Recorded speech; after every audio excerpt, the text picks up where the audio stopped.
Hi, so we're here in chapter 3, and we're talking about how to keep ourselves out of the courtroom.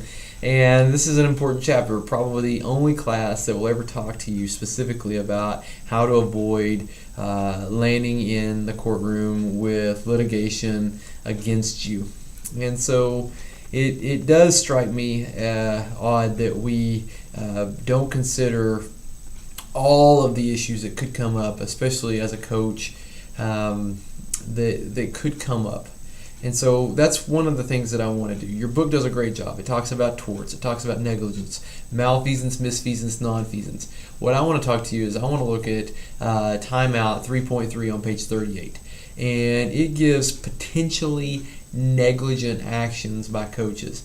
And also, let's just put in there athletic trainers, let's put in there teachers, let's put in there a lot of healthcare workers too. So number one on their list, failure to provide adult adequate supervision. You know what, we do this a lot where we are not supervising because we are distracted. There was a time probably, and many of you might remember this, where a PE coach would have the 3 R's of PE, and that was take roll out the basketballs, read the newspaper.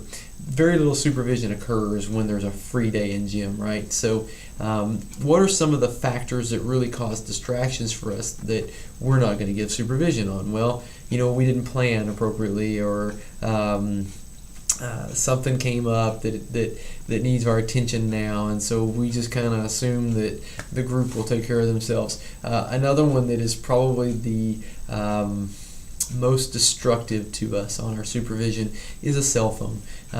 We have found ourselves really dependent on these devices, and our civilization occurred and has flourished long before we had cell phones, and so a cell phone is not a requirement. And one of my guardrails personally is that I don't bring my cell phone into my professional settings. I keep them away from patients. I keep them away from especially if I'm working with someone one-on-one on performance. I just don't want to deal with having a cell phone there. They're paying for my time, so they should get it. And many people will kind of fight back against me. And listen, if you're the one who thinks that you or your kid needs a cell phone all the time just to survive, let me be the first to tell you you're wrong. And you can take that however you want to and respond however you want to, but I'm just telling you, we've done it for many years without it, and I sure wish we could go back to the times when we didn't have that, but that's just not our culture now.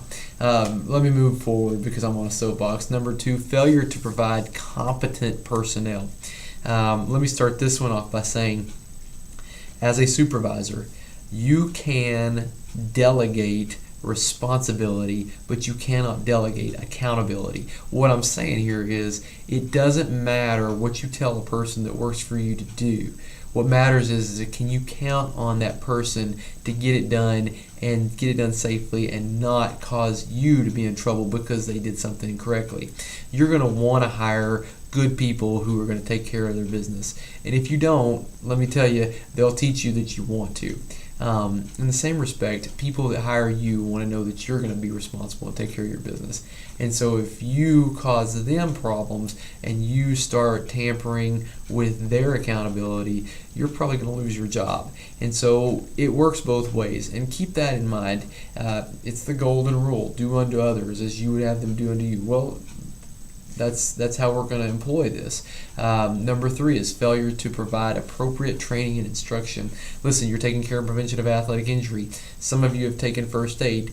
The reason the state of Oklahoma says you have to take care of prevention of athletic injury is because it's more focused on injuries happening to physically active people. It's going to talk about concussion, cervical spine injury, heat illness, sudden cardiac arrest, the things that are really going to outlie outside of just first aid. And then how do you treat them? How do you know when to refer? And I'll get more into that here in just a moment. Number 4, failure to provide proper use of safety equipment. Listen, we still have coaches who tell kids to do things with their equipment that are not safe for them or another player. And one of the things that this goes back to is just ethics, and you having a good moral standard that you're going to follow.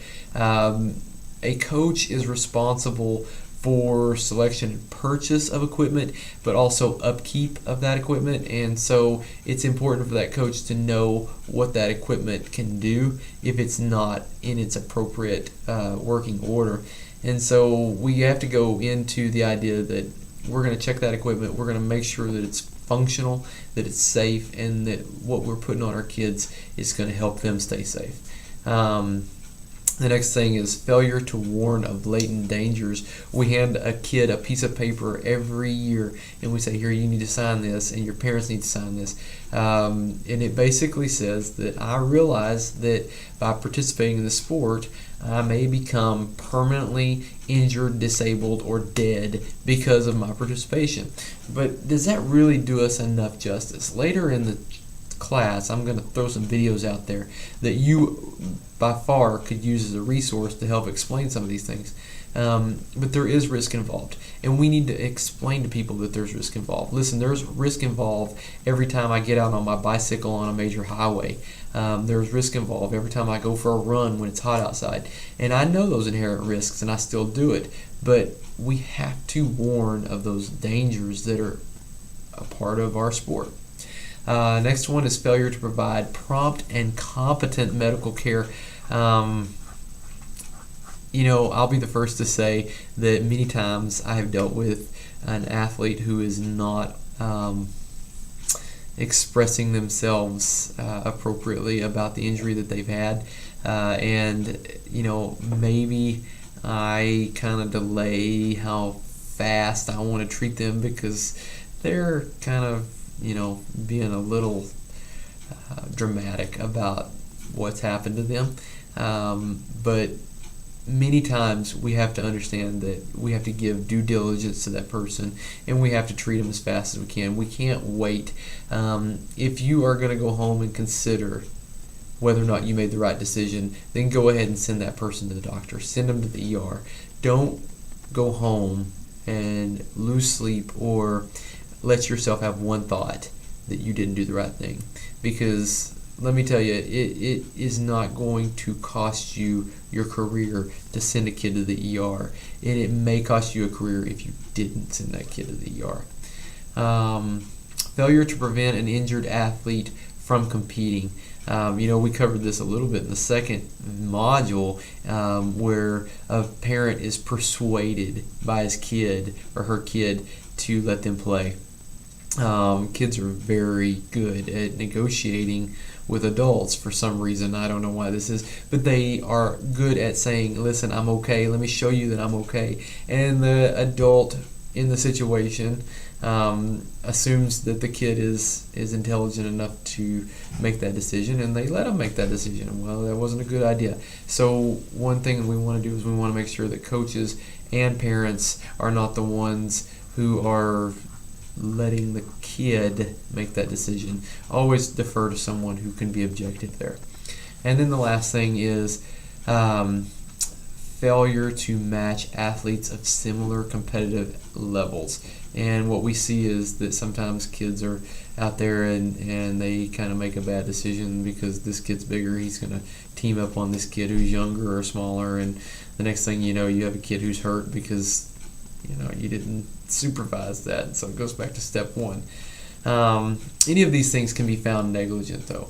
And so what we have to do is we have to go back and we say, okay, listen, it comes from not being alone with a member of the opposite sex, especially one who's younger and a student, all the way over here to we're not going to let our kids stay outside during a lightning storm with a baseball bat in their hand, which is the same thing as a lightning rod.